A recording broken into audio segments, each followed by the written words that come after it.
So we are overrun with information that will paralyze us.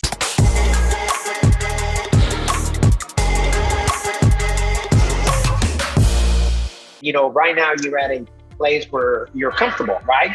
You reach a certain level of success. Your 33 or 34 or 35 buildings may equate to what your father was: one grocery store, one gas station. He was perfectly content and happy being able to meet his immediate needs, okay? Today, your needs may be higher or more serious, but you're meeting those needs. So that has a tendency of getting us to a comfortable state, and what happens is that the only way that we are able to achieve or climb to the next level, to the next phase of our lives, is that we need to become a different person than we were at the earlier phase. Because the reality is that every phase of our lives requires a different us, okay? And if you don't have a circle of influence that can help you get you to the next level, you're gonna have to find one, or you're not gonna get to the next level. If you continue to adopt the same belief system that got you to your first million or second million or third million or 30 million, it's not gonna get you to 60 or 90 or $100 million, okay? Because it takes a different, complete different type of skill set.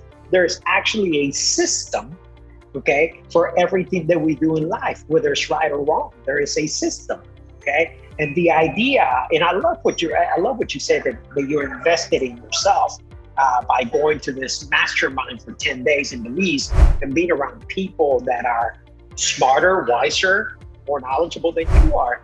And the reality is, a lot of our parents didn't have the resources, the time, because they were in such a survival state to even begin to think, okay? To even begin to think with clarity the way that you think today, or that I think today. So let me ask you a question. Moving forward, what is it that you do on a daily basis that gives you the clarity to be able to think with possibilities, with greater ambition, and to see a foreseeable future that would get you to the next level? What is it that you do on a daily basis? How do you not become stagnant? So I have a saying that kind of engulfs everything I do in life. It's invest in the front end, save in the back end, make a lot of money. So where you put in the work to do something right, to educate yourself properly, to grow yourself, grow your base, so then anything else you're doing will last long term. So one big thing is I invest in my body. I take care of my body. I take lots of vitamins. I exercise daily, and I do that.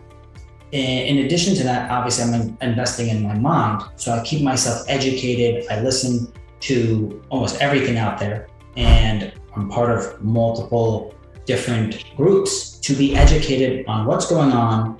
I have many mentors in different spaces. I have a tech mentor, I have a financial mentor, I have a real estate syndication mentors. I have a lot of mentors that are guiding me and showing me so I can learn from them and speed up the learning curve. Because one of the things I found that is the most valuable is time. So I'm trying to save as much time as possible and have that curve, the learning curve, be as fast as possible. Because you said something earlier that really hit it on the head. And I had a conversation with my father a few years ago, and I think he truly saw me differently after this conversation.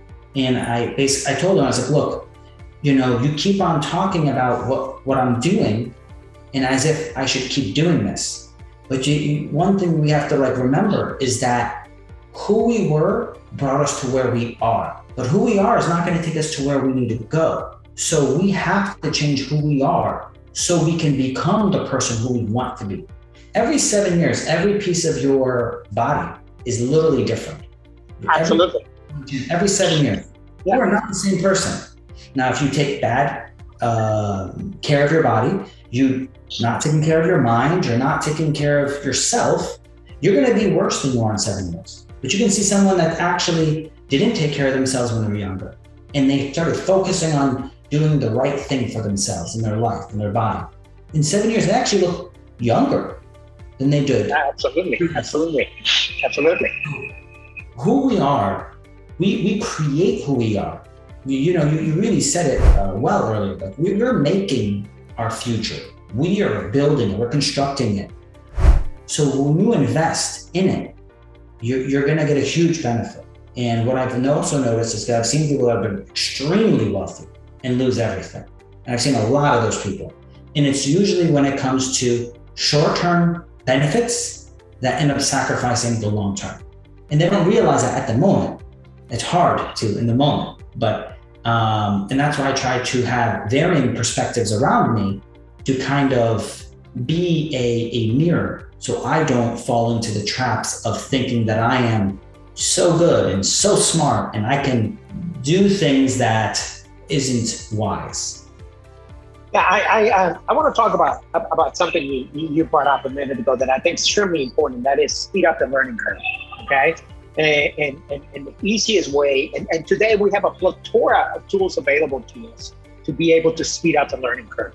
You know, our parents and my great grandparents and previous generations learning system was either through school, okay, through college, through formal education, okay. And the reality is that today there is a plethora of opportunities for one to speed up the learning curve. If you're able to set in a mastermind with somebody that has been able to take a company from a startup to publicly held multi-million or billion-dollar company, you want to be able to spend time with an individual like that to be able to speed up the learning curve, because there's invaluable information that somebody that has done that first-hand experience is going to be able to teach you in a matter of 2-3 minutes of conversation that you would ever learn in a classroom. That's not negating the importance of education or formal education, because I still believe in traditional education, okay? I believe that it teaches certain disciplines that young people need to have in order to create other skills, okay? But imagine if you were able to spend a day with Grant Cardone, how much do you think that would benefit you if you're able to spend a whole day with him? And it doesn't matter what level it is. I think that some of the safeguards that we need to remove from, okay, which are also very prevalent in minority communities, is, well, don't tell anybody what you're doing, or stay away from so and so, keep your head low, don't rock the boat, okay. I think that there's certain belief systems, discipline I learned from my parents, working hard, a work ethic I learned from my parents, faith and trust, okay? But I also had to go out there and adapt dreamer and risk taker and knowledge breaker and experience and take chances and gamble, okay? Because how else can we experience what's available or what's gonna work if we don't gamble on it, if we don't take a chance, if we don't take a risk? The reality is that success is an accumulation of many failures and a small pile of successes. Okay, and we only do that through experience. Okay, so with that in mind, speed up the learning curve. Tell me some of the ways that today Pascal, speeds up the learning curve. Besides that mastermind you went to in the least, which other ways do you do it? How is it that you do it? What tools are out there available for the audience, for somebody starting? So one of the things I do to make sure that we have the issue, someone made a very funny video about how they can do research today and find how coffee can cause blindness, and also find equivalent research to show that coffee will make our sight better. So we are overrun with information that will paralyze us. And that's a big thing I think that's happening today. There's a large group of people that will come, and because again, I'm on YouTube and IG, and I have a pretty large following on IG, and people will come and ask me questions, and I'm seeing these people now for like 2 years, and I remember scenarios. I'm very good at remembering scenarios, and at a certain point, I'm just like, okay, you really showed me who you are. You are overrun with so much data that you're frozen, you cannot make a decision. So step one, if I'm gonna go collect information from a source, I'm gonna collect it from people that are successful doers. There's so much content out there today that is people talking about something and explaining it And they actually do very well at selling their course and their idea and whatever. But those people, the ones that are most successful, I found have not actually done it. They're not a doer. They're gonna rah you. There is some exceptions, right? Like Grant Cardone is an actual real estate investor and is successful.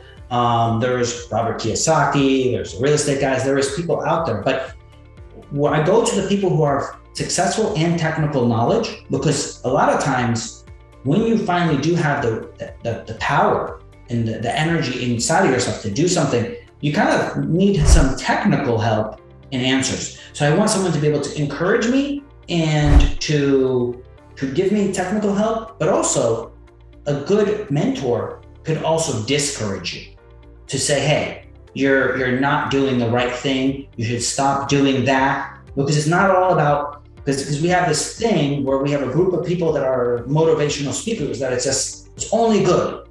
Well, let's be real. It's not always good.